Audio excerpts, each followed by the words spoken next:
and play, Clarence Darrow. Don taught his students how to improve their advocacy skills with theatrical techniques when he led workshops here on storytelling and improvisation. Gary Washington is a former NCDC student of Don's. Gary has specifically requested and looked forward to this session to work with Don on the faculty this week here at NCDC. Sadly, Don died a few weeks before he would return to NCDC. Someone said there must have been a great trial going on somewhere in the universe, and the defense needed his help. Don's legacy and influence live on in those persons with whom Don shared his views. Gary Washington is one of those persons. Ladies and gentlemen, the following opening statement is presented in memory of Don Fiedler. Gary Washington.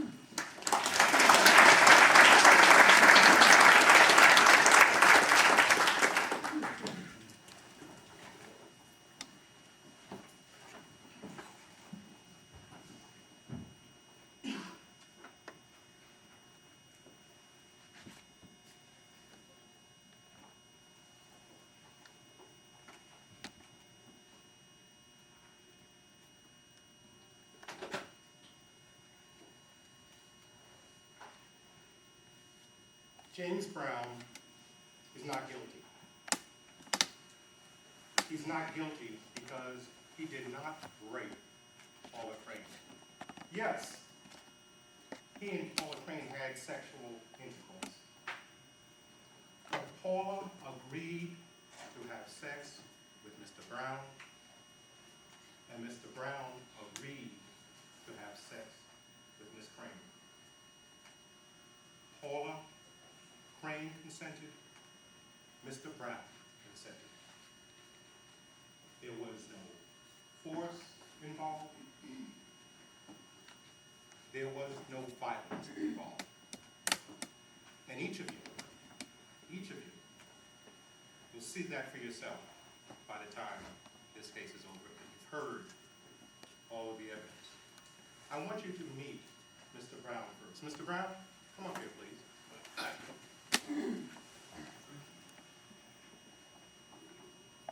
Ladies and gentlemen, this is Mr. Brown. He's originally from Dawson, Georgia, but right now he lives here in Delray Beach, Florida. I believe his parents also live here, both his father and his stepmother. Now, Mr. Brown has two disabilities.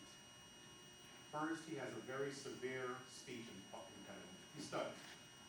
Speaks very slowly.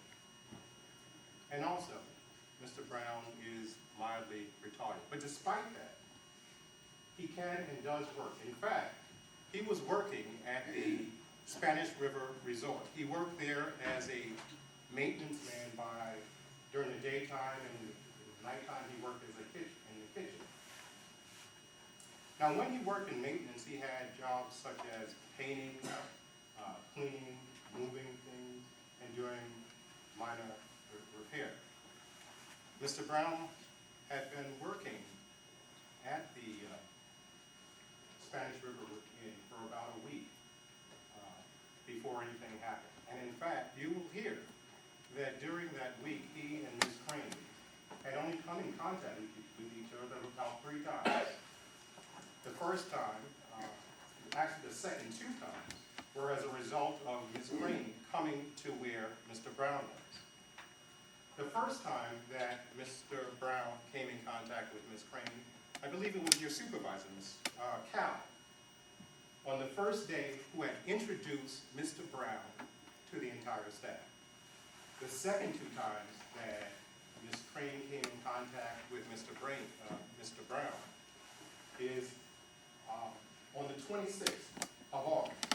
Mr. Brown was on the 5th floor, and he was washing one of his responsibilities.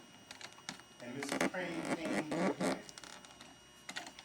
towards him and went into a room where he was. And the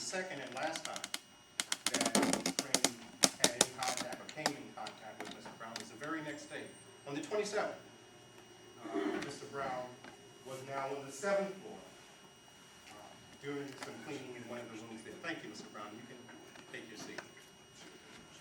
Now, the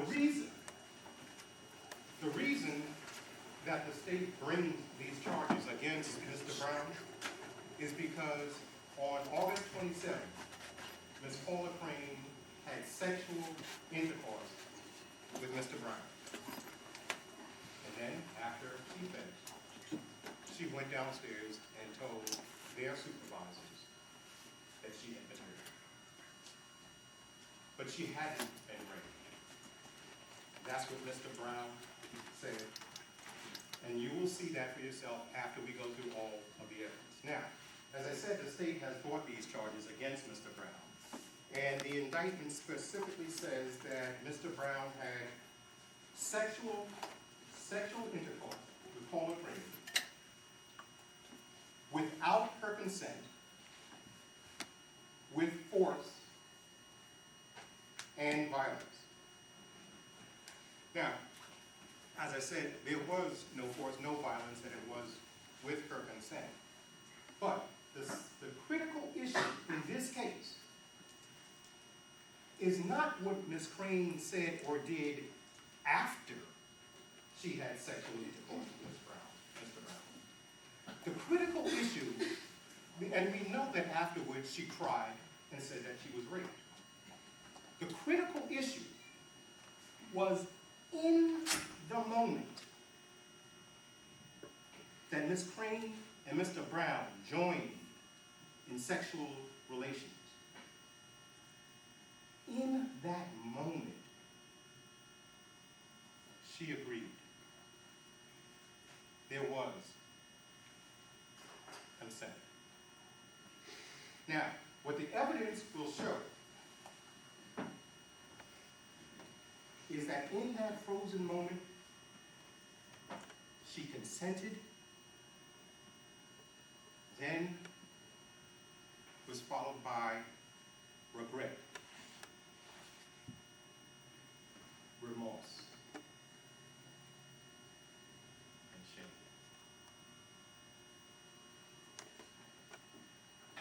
Now, what I need to do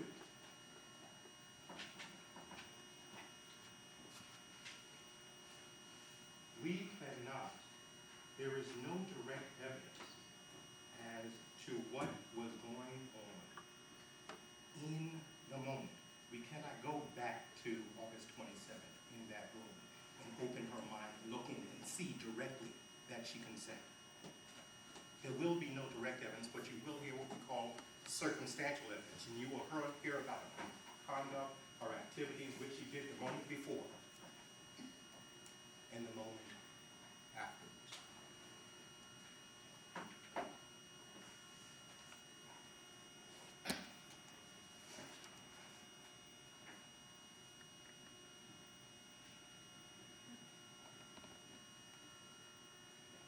In the state of Florida, in the city of Delray Beach, on Atlantic Avenue, specifically 1111 East Atlantic Avenue, there you will find the Spanish River Inn. It's Sunday, August 27th. The time, somewhere between 10:30, maybe 11 o'clock. Many of the guests have either checked out of the Spanish River Inn or are checking out. And then there are, of course, some who are going to remain over the following day. As we go in the Spanish River Inn, take the elevator up to the 7th floor. And there we will find room 701. You see, the guests in room 701 are among those who have checked out. We go into room 701. We look around. 701 is a suite. It has 2 bedrooms, 2 bathrooms. There's a kitchen area. And in the center, there's a living room area with 2 rollaway couches. And on the far side, there are 2 bedrooms.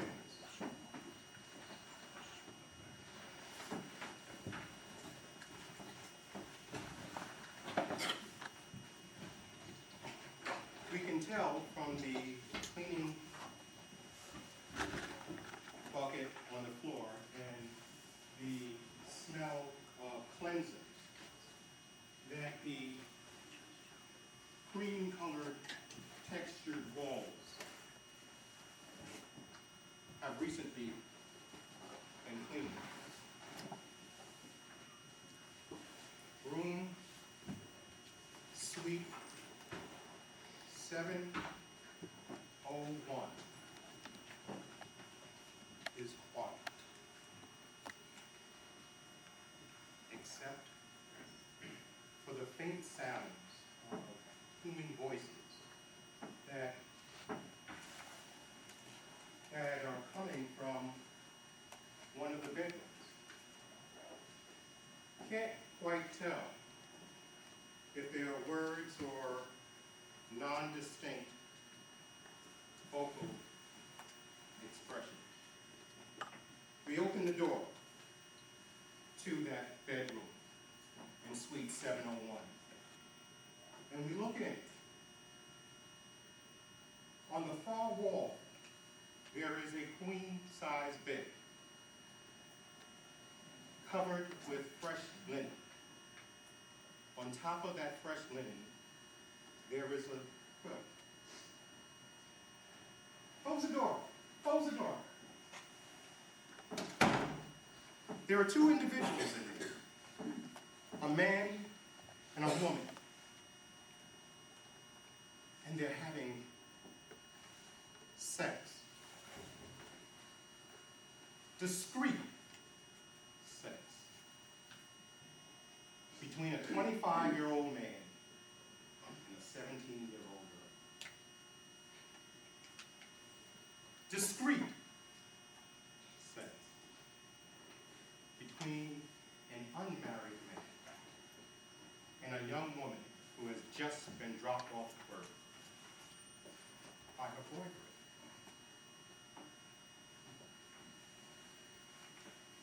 Anonymous sex. You see, they hardly know each other. They're strangers.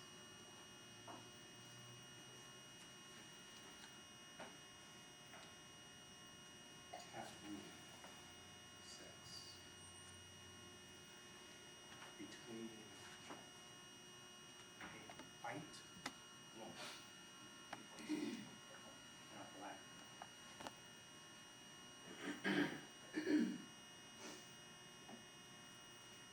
When the 2 finish having their discreet, anonymous, taboo sex, the woman will come out of cleaning people. And so I always lock the door. That's what Ms. Crane told the police investigator afterwards. Mr. Brown also gave a sworn statement. He explains the other side of that encounter, the second encounter we talked about. He was there, Mr. Brown was there cleaning the window near room 506 as he had been assigned. He was minding his business, and Ms. Crane, though she said he came near him, really wasn't any more than within 10 feet. He said nothing to her, had nothing to do with her, and continued on about his business. And then after a while, Ms. Olson came out and asked him, "You're not going to rape her, are you?" Well, he kind of laughed, but he was more embarrassed than anything. Actually, he told the investor that really infuriated him.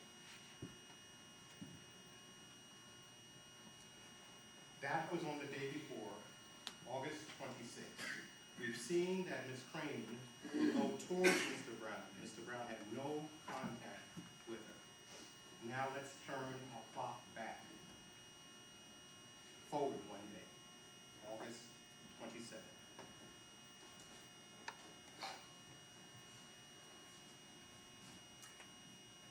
It's 9 o'clock. Ms. Crane's boyfriend is dropping her off at the Spanish River Inn at 1111 Atlantic Avenue. She goes inside and goes to her workstation, and round about 10 o'clock she sees her task, goes over her task, and prepares for the day. She sees that she has 3 rooms on her schedule. 1 where the guests have checked out, 2 where the guests are staying over. She takes the elevator up to room 701, suite 701. She leaves a cart by the front door, takes a cleaning material in. She goes in, and as she's checking room 701, there he is. Now, Ms. Crane was not really afraid. She's more startled. But there Mr.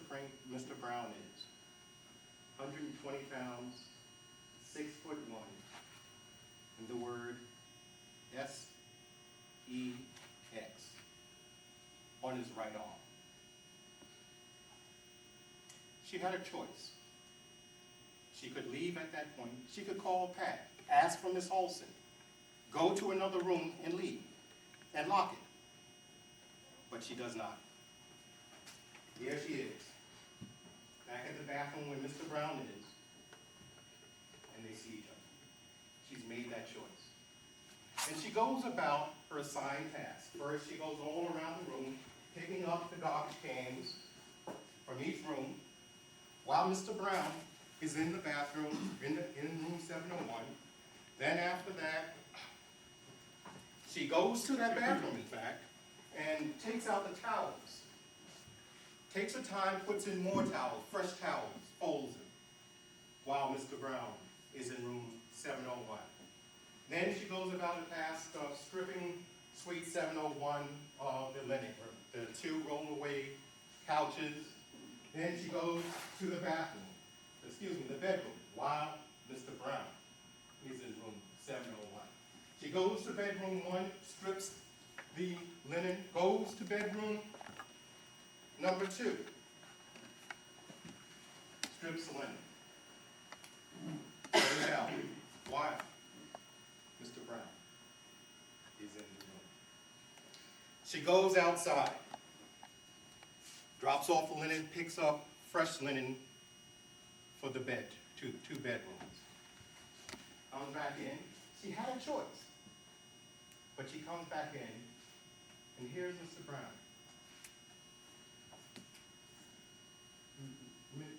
Miss Crane, why did you say that about me? I'm not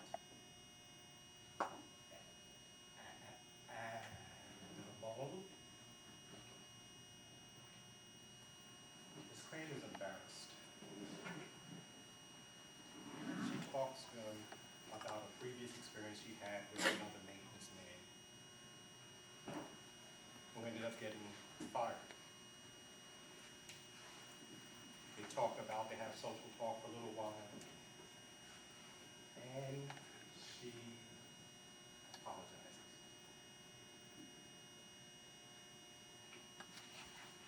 She goes to bedroom number 1, puts on the fresh linen. And then the 2 of them go to bedroom number 2. Open the door.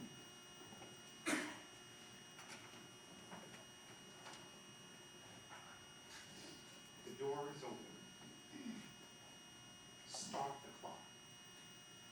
Press the play button. Unfreeze that moment in time. We we now see that bed against that far wall with the fresh linen covered by the quilt. We know what's going on. No, we can't look at her mom, but we know what they do and what Ms. Crane says and what she says. First, she would tell the police officers that she resisted, that she pushed or tried to push Mr. Brown away. She did not. That's what Mr. Brown said. But also, an investigator went and checked out the room shortly thereafter, and he found that nothing had been disturbed in the room, and in fact, the sheets on that bed were only slightly disturbed. There was a quilt across the top of the bed, and that quilt had a tear, but no one knew when that tear occurred, and certainly there was no evidence that it occurred when that was reset. Ms. Brown said that she screamed. She did not. That's what Mr. Brown said. She did not. But, you know, not only does Mr. Brown say that she did not, no one in the Spanish River Inn says that they heard anything about a scream at that time. And when I say no one, I'm talking about the guests who either have or are checking out. When I say no one, I'm talking about the employees, both in maintenance and those who work in housekeeping. When I say no one says that they hear anything about a scream. But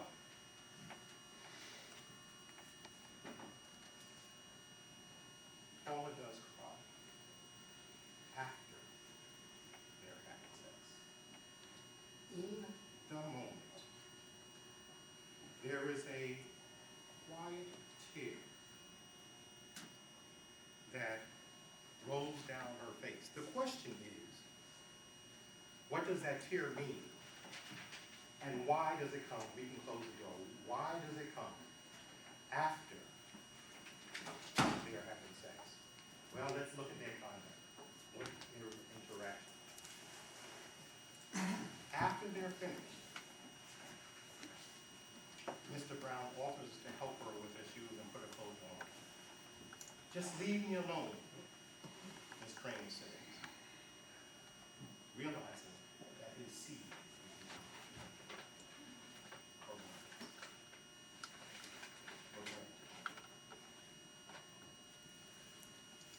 Next, Mr. Brown says, don't worry. Dry your face. Everything is cool. It's just between me and you. Leave me alone, Ms. Crane says. Remorse. And then the final straw. Ms. Crane tells us that Mr. Brown, after she had consented and laid there and had that discreet sex, Mr. Brown offered her $50. Oh, no, he did not. Regret, remorse, shame.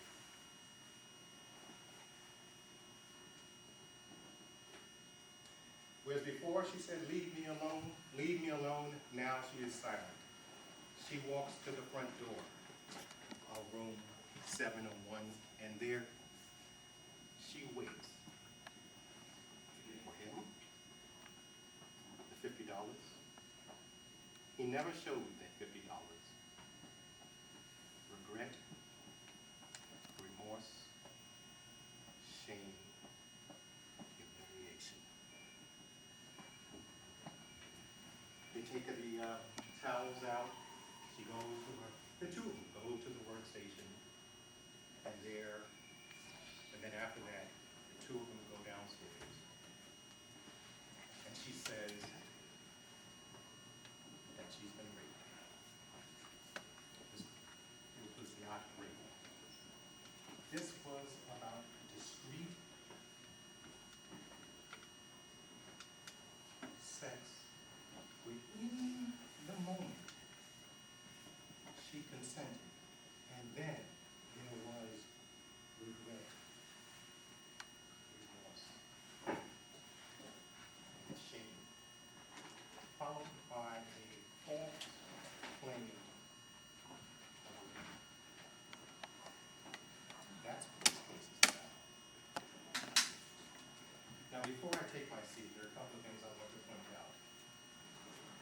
first and foremost, no means no. We're not saying that Ms. Green ever said no, and Mr. Brown did not heed that. Had she said no, had she not agreed, that would be a different story. Also, you will hear evidence about how she went into the room and there remained, although she had a choice. The point is not that once a woman places herself in a certain position, that she deserves whatever happened. That is no more our point than it would be after a man engages in sexual relations and a woman has remorse, regret, and sin, shame. No more should he be subjected to a false claim of rape. That is not our point. Also, you will hear some graphic evidence. The state is charging sexual battery, which is in essence a rape case. So you will have some disturbing evidence. Here's this about the intimacies of our body. But I want to let you know that up front.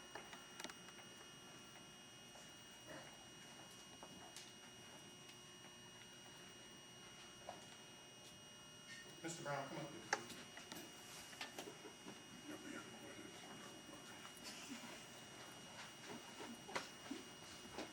Ladies and gentlemen, this is Mr. Brown.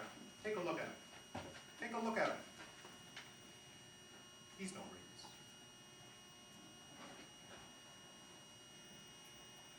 Paula Crane chose to engrave these discreet,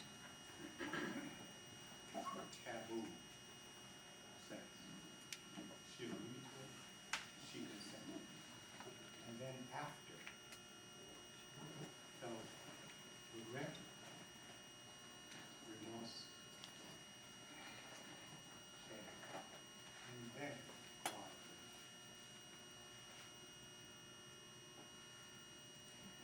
At the end of the trial, you'll hear all the evidence that I've outlined for you.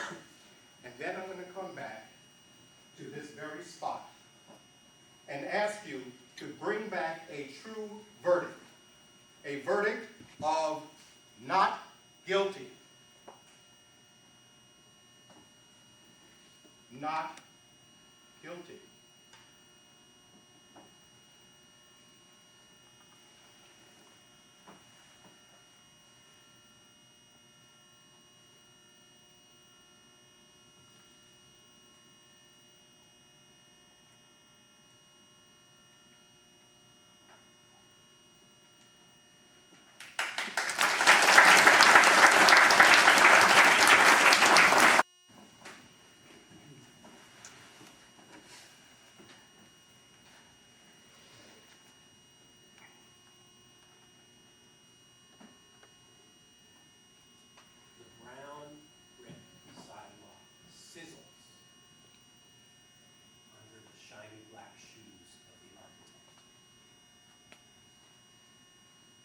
Friday of Labor Day weekend, and the architect has just left work a bit early, trying to get a jump on the rush hour holiday traffic. He saunters up that sidewalk on his way to the lot where he's left his car. The top button of his white-collared shirt is open. His tie knot hangs low and loose on his chest, and he's generally feeling pretty good about the upcoming 3-day weekend. As he approaches the intersection of Commercial Street and Main Street, which comes in at a T, off down Main Street to the left, about half a block sits the Alibi, which as usual is crawling with tourists. Now, the architect sees that virtually every day, so he pays that no mind. No, his attention is off to his right, to the two people coming out the front door of the building to his right. That building is set back from the street about 75 feet. It's one of those beautiful old marble bank buildings. You know, 2 floors with these 3 huge arching windows that line the front facade of the building. And underneath that middle window sits two glass doors, the front doors to the bank. And the architect sees two men walking out of that bank. Now in that moment, he doesn't know that those two men just finished robbing that bank.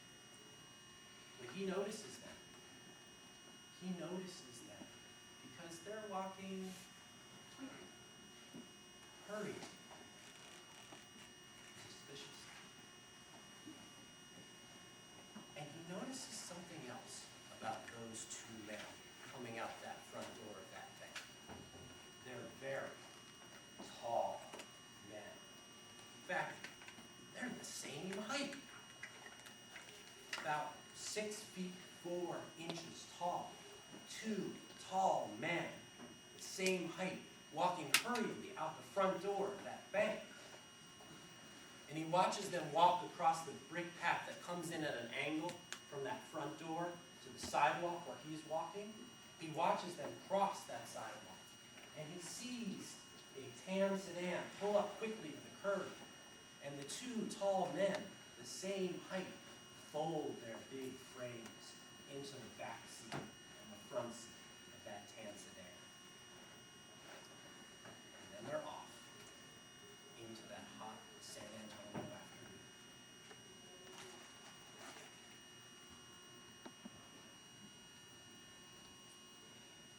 Now, ladies and gentlemen, that architect, you're going to meet him during this trial. His name is Arnold Ashton. And he's not the only person who noticed that the two men who robbed that bank were big men, tall men, same size. In fact, somebody who was inside that bank, the head teller of the bank, she saw those two men. I'm not talking about the poor woman who had the gun stuck in her face, kept her eyes down in front of her so as not to make eye contact with the robber. I'm talking about the head teller of the bank. She was 2 stations down from the poor woman who was robbed. And she saw those two men walk out that front door. And she too noticed they were big men, same height.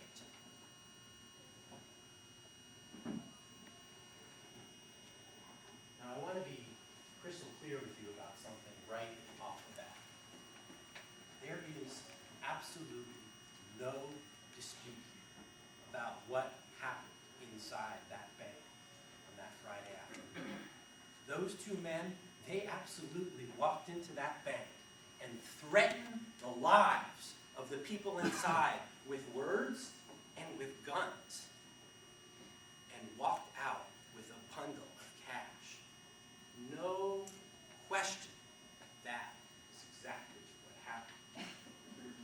And in fact, there's also no dispute here about who one of those two men was that walked out of that bank. No mystery there.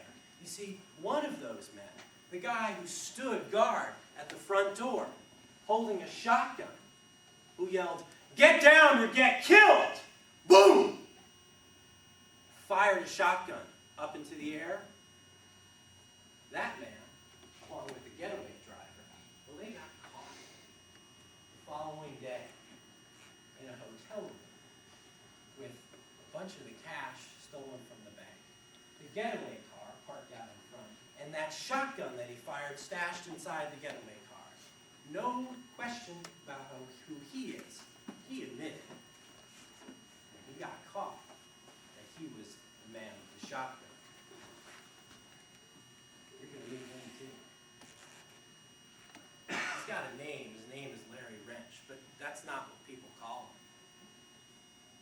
People call him by nicknames. Some people call him Giant. Others, Biggin. Still other folks call him Mountain. And you will meet this mountain of man and see for yourselves why they call him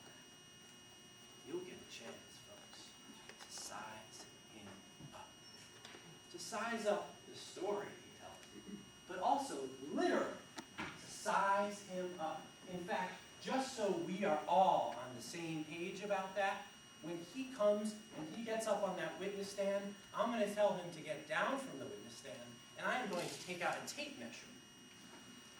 And we will measure this mountain of a man. And we will all see together that he stands 6'5"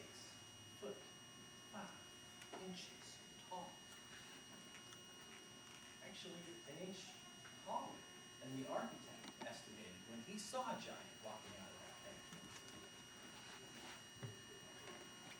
No question about who that man was. The question in this case, really the only question for you folks to answer at the end of the day, is who was the other man? See, this prosecutor over here wants you to believe that the other man who walked out of that thing, shoulder to shoulder, head to head, with 6'5" giant, was this gentleman. This is Mario Dodd. Mario, would you please stand up for a moment, please, people? Now, you all can see for yourselves. You can see how tall Mr. Dodd is. And again, just so we're all on the same page, we'll measure him too. And you'll see that Mr. Dodd is not 6'5" tall like a giant. He's not 6'4" like the architect saw the giant and the other guy he estimated them to be. He's not 6'3". He's not 6'2". Mario Dodd is just a shade over 6 feet tall. And yet, this prosecutor is going to ask you to believe that he's the man that walked out shoulder to shoulder, head to head with 6'5" giant. Why is he here? Why is this man sitting in this chair accused of being that other robber? It's not like any of the eyewitnesses have ever said, oh, Mario Dodd, that's the other guy. Not the head teller, not the assistant teller who was robbed, not the architect who was outside. None of those eyewitnesses have ever said, Mario Dodd's the guy. None of them have ever picked him out of a lineup, picked him out of a photo lineup. None of them have ever said, Mario Dodd, he's the other guy. So why is he here? The reason he's here, accused of being that other robber, is because of the story that two people told. Yeah, there are a couple of people who claim that Mr. Dodd is that other robber. I'm talking about two people who got caught. I'm talking about Giant and the getaway driver, Judy. The two people who got caught in that hotel room with the cash and the car and the shotgun. Those two people will come in here, they'll get up on that witness stand, and they will tell you a story and claim that Mario Dodd is the other robber. You have to understand a little bit about the relationship between Judy Dodd and Giant, or Mario. You see, Judy and Mario, back last summer, they'd been married for a couple of years. Judy had a couple of kids with two other men. She'd been married to Mario for a couple of years.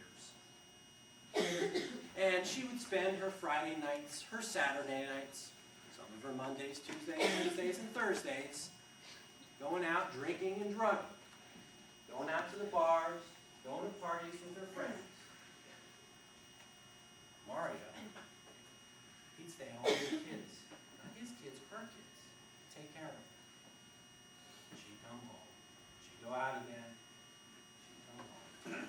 And sometimes she'd leave and not come back for weeks at a time. One time, she was gone for a couple of months. She'd leave him, and he'd take her back. She'd leave him, and he'd take her back. But after a while, Mario became a little suspicious. You see, he had this suspicion that Judy was running around with another man behind his back. And Judy was having an affair with somebody who was supposed to be his friend, Giant. And he told me, Judy, there's something going on between you and Giant. Ain't nothing going on between me and that man. Ain't nothing going on between us. I mean, come on. Maybe a little hugging and kissing on each other from time to time, but nothing more than that. Maybe a little hugging and kissing on a man who wasn't her husband, and he had some suspicions that something was going on. So these two huggers and kissers, they find themselves caught in a hotel room together with the cash from the robbery, the getaway car, and the shotgun inside. They're hauled down to the San Antonio Police Department, brought down into the bowels of that building, stuck in dank, dark cells to sit there, caught for that bank robbery. Judy, she's already on parole. She's already on parole for another federal crime, dealing drugs. She can go back to prison. She's been there before. Doesn't want to go back again. And she could get, on top of going back to the parole, she could go back to prison for 25 years for this bank robbery, on top of the parole. And Giant over there, well, he's no stranger to the criminal justice system either. And he's been in prison too before. In fact, he did 9 years for another armed robbery. Now here he is. He's caught. And he's facing 35 years for having that shotgun, robbing that bank. 35 years.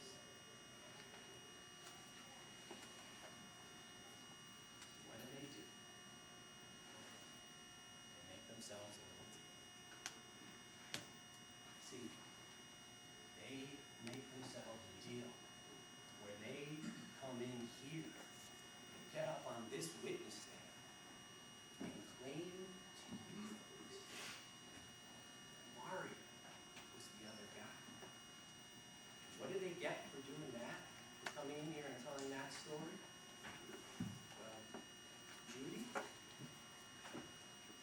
she's not going to go back to prison for violating her parole.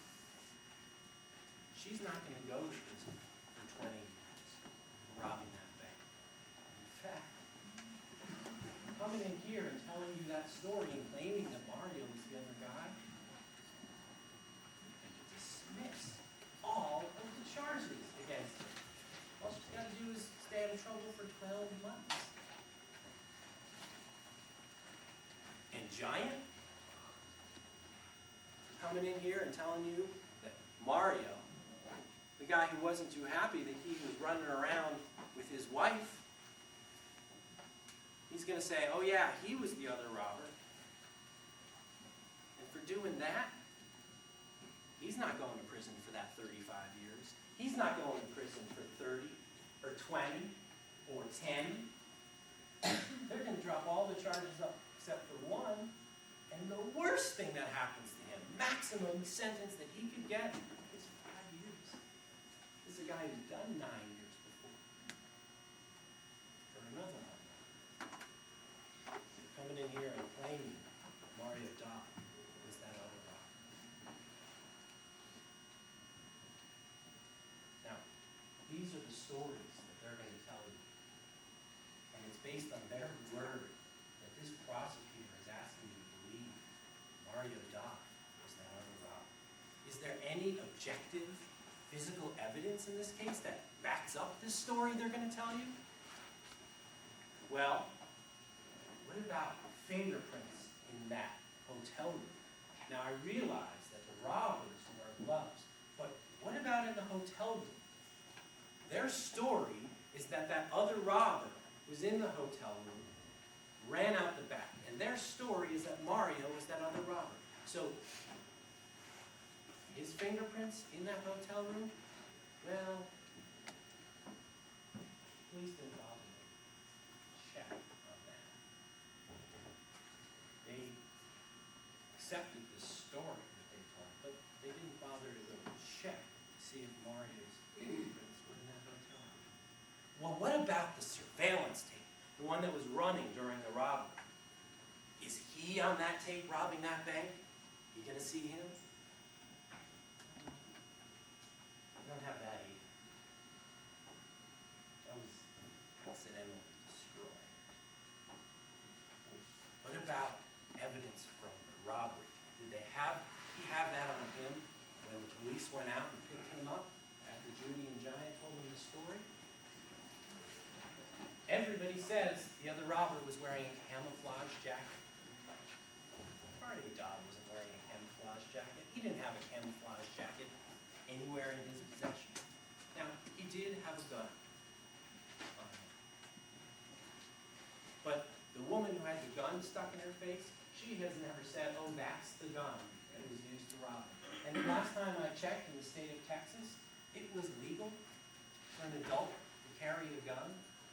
And just like tens of thousands of other people here in Texas, Mario Dodd was exercising his God-given right under the Second Amendment to the United States Constitution to carry a gun. But what about the missing $30,000?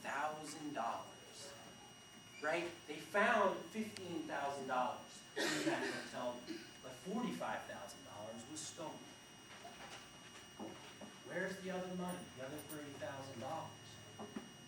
Their story, Judy and Giant's story, is that on the way from the bank to the hotel, they made a stop at the post office.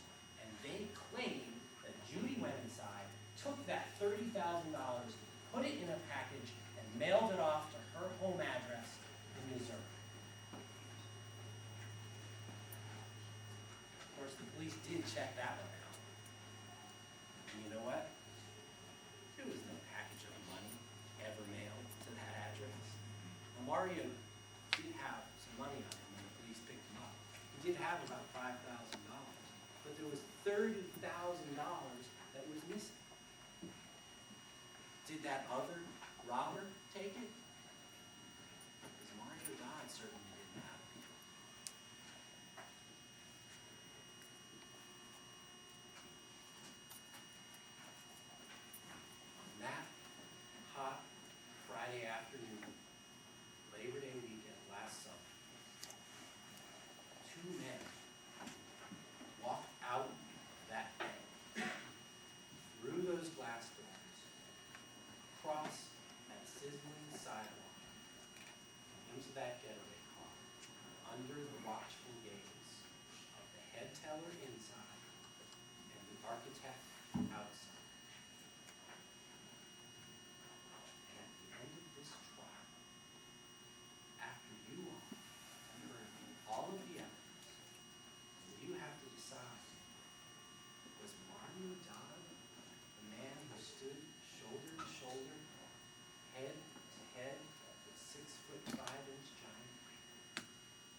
in the camouflage jacket. I'm going to ask you to say no. Mario Dodd was not that other robber. And I am going to ask you to say no. Mario Dodd is not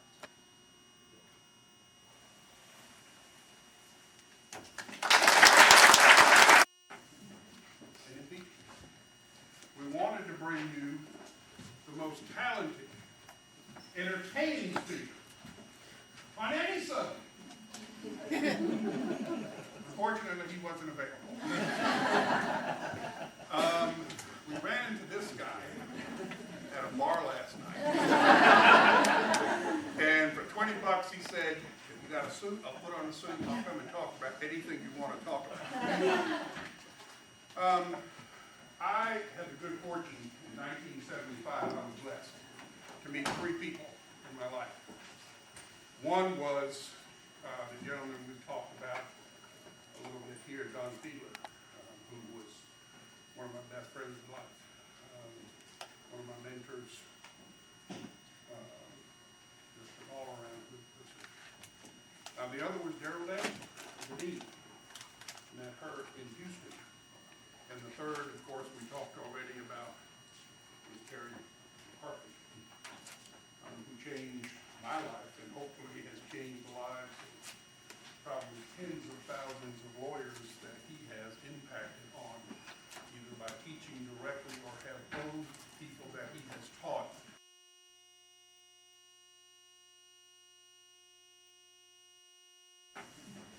Andy, we wanted to bring you the most talented, entertaining speaker on any subject.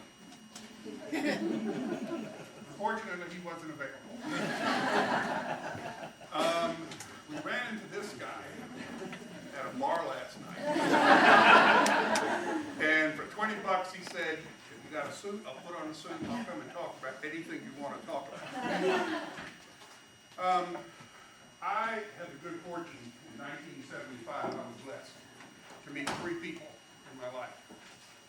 One was the gentleman we talked about a little bit here, Don Fiedler, who was one of my best friends in life, one of my mentors, just an all-around good person. The other was Gerald Allen, the dean. Met her in Houston. And the third, of course, we talked already about, was Terry McCarthy, who changed my life and hopefully has changed the lives of probably tens of thousands of lawyers that he has impacted on, either by teaching directly or have owned people that he has taught going forth as apostles. And so I feel blessed that I met those people all in 1 year, relatively year. Terry's been a good friend, he's been a mentor.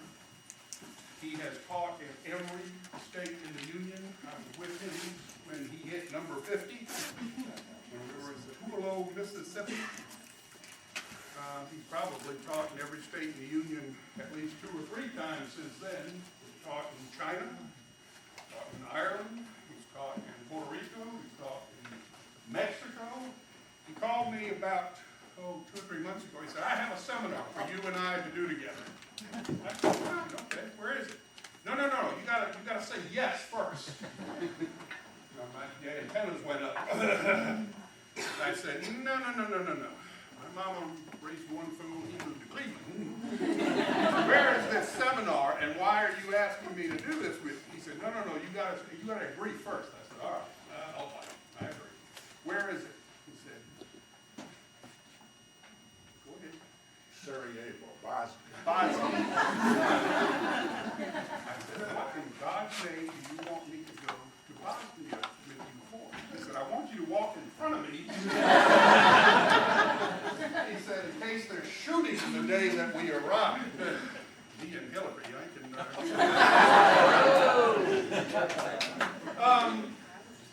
But seriously, folks, he has been virtually at every college since its inception, both in Houston, in St.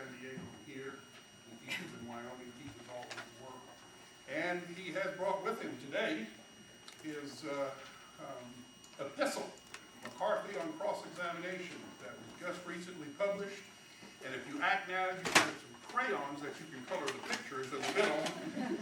And he has cut a deal with the ABA, that if y'all are interested in this book, that you can get a reduction in price. It's about $135, but they will sell it if you buy it through here for $73. And he's not making anything off of that. I asked you to consider this because it really is about, it's every lecture that I have heard him give over the last 35 years. So, on that note, I give you my friend, my mentor, my buddy, Terry McCarthy.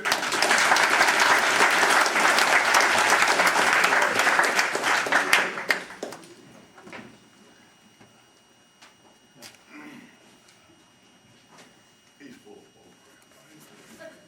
I love him anyway. Is there anybody in this room now who's not interested in improving their skills as a cross-examiner? Anybody? No, everybody. Okay. You want to improve your skills? It's simple. 3 things you have to do. Just 3 things. And if you learn to do these, please just see. It's like the ones I get in the bars at home. You do these 3 things, you will improve your skills as a cross-examiner by at least 60%. I'm going to give you more, at least 60%. You read this book, oh my God, you're up to 90%. But anyway. What are the 3 things? Ready? When you cross-examine, I want you to look good. We'll talk about that in a moment. Look good, that's all I want. I'm asking you to look good, okay? Number 2, oh God, nobody has told you that since you got here. But when you cross-examine, I want you to tell a story. You've not heard that, have you? Tell a story. And I want you to look good telling a story with short statements. Short statements. And that's what I want to talk to you about. Okay? 3 things I have to do with you in the time provided. Okay? Number 1, I have to, and I want to, and maybe the most important thing I do with you, I have to share with you a style and a system of cross-examination. A complete style, a complete system, a turnkey operation, if you will. That's what I'm going to share with you. So you can go back to South Jesus, Georgia, or wherever the hell you're from, okay? And you can start cross-examining with systematic style. For many of you, this will be a new experience, a new revelation. You'll start enjoying cross-examination. Now, I've got to be honest with you, and I am, right at the get-go, because when we try cases, we're communicators, what's the most important thing in trying it? Your credibility as a lawyer. Once you lose that, it's all over. In the immortal words of Dale Cobb, it's time to stop the hunt, bring in the dogs, and piss on the fire. That's the way it is. If you lose your credibility. Well, I don't want to lose my credibility with you. So I'm going to tell you right at the get-go. What I'm going to share with you is going to be different, absolutely different. It's going to be contrary to the traditions, the traditional way you've been taught to cross-examine, which, by the way, is probably a horseshit way, but then we'll get to that in a moment, okay? Now, I want to tell you, to be honest with you, a few years back, several years back, the litigation section of the American Bar, is a good section, by the way. And by the way, the ABA is a good organization. I'll tell you, they have fought for things that we are close to over the years. Believe me, I know that when I talk about it. They were early on in opposing Guantanamo, opposing torture, literally opposing the idiot in the White House, okay, of course. And they have, oh, they're the ones that, those of you who do CJA work, Criminal Justice Act work, they're the ones that got the raise for the CJA lawyers out of the Congress. They've done some good work. Litigation section is a good section. If for no other reason, it's a good section to be a member of, because you get their magazine, Litigation. Oh, there's some boring shit in there about civil trials and stuff, okay? But what you do is you just throw that away, you know? But there's usually some, Jim McElhenney, he always writes an article, there's usually some good stuff. But the litigation section calls my system, my style, a contrarian system. Oh my good God. I have been a public defender, you won't believe this, more years than you've been on the face of the earth. I've been a public defender for almost 42 years. That young lady back there is looking at me. I can see what's in your mind, and thank you very much. She's saying, that's impossible. He's too young to have been. Thank you, and I thank you. But back in Illinois, when I started in Illinois, we had some unusual provisions in Illinois, and you could start